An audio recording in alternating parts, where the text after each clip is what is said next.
Apakah memang caranya dari para oknum yang semakin canggih atau memang dari para korban yang mungkin kurang banyak terinfokan begitu ya, betapa bahayanya mengikuti arisan bodong?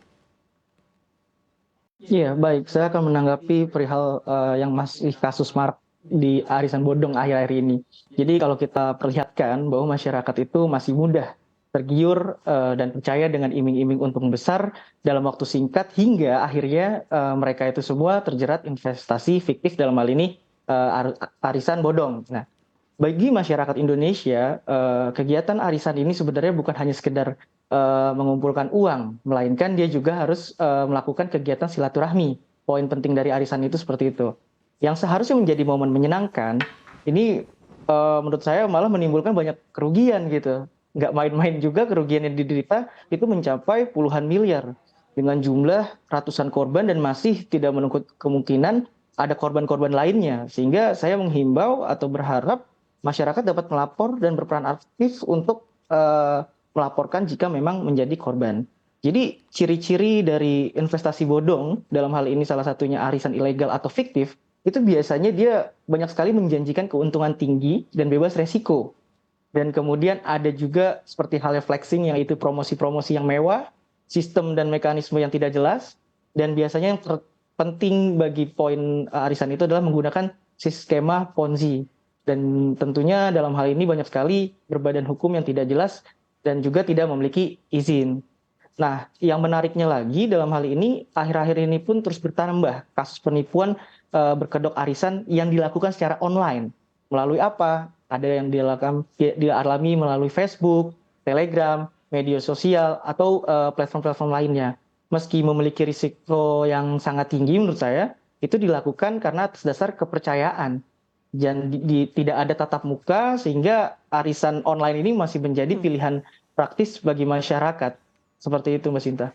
Baik, terkait dengan arisan bodong yang tentunya ini kan merupakan praktek yang ilegal begitu ya. Ada dana dari masyarakat yang dikumpulkan begitu ya dengan dalih iuran yang harus dibayarkan di setiap bulannya. Tapi ternyata mungkin bagi sebagian anggota ini ketika misalnya mendapat giliran untuk menang arisannya, dananya tidak pernah didapatkan atau tidak pernah ditransfer begitu. Nah, bagi korban dari arisan bodong, mungkin belum banyak juga masyarakat yang tahu ya, apa yang sebetulnya mereka bisa lakukan ketika mereka tersadar bahwa mereka sedang mengikuti arisan bodong dan mereka menjadi korban penipuan dari arisan bodong. Mungkin langkah-langkah apa yang sebaiknya mereka lakukan untuk bisa mendapatkan keadilan atau bahkan mungkin bisa mendapatkan dana mereka yang telah dikumpulkan kembali.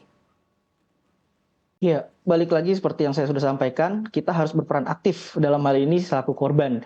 Jadi dalam hal ini kita bisa melakukan upaya di mana ada laporan kepolisian. Tapi pertama-tama perlu dipahami dulu bahwa hukum Indonesia ini mengenal asas praduga tak bersalah atau presumption of innocence. Jadi ini diatur juga di pasal 8 ayat 1 Undang-Undang 48 tahun 2009, itu biasanya tentang kekuasaan kehakiman. Jadi asas praduga tak bersalah tentunya itu berlaku juga terhadap seorang yang terlapor nantinya, yang namanya dicantumkan di dalam surat, yang belum pernah ditetapkan menjadi tersangka ataupun terdakwa. Jadi poinnya adalah ia harus dianggap tidak bersalah sebelum ada putusan pengadilan yang berkekuatan hukum tetap. Nah, jadi kita untuk mempersiapkan hal itu tentu saja kita ingin menempuh langkah hukum. Dalam hal ini laporan polisi. Apa aja sih yang harus dipersiapkan? Pertama tentunya ada bukti-bukti. Seperti misalnya screenshot percakapan melalui SMS, WhatsApp, email dan sebagainya.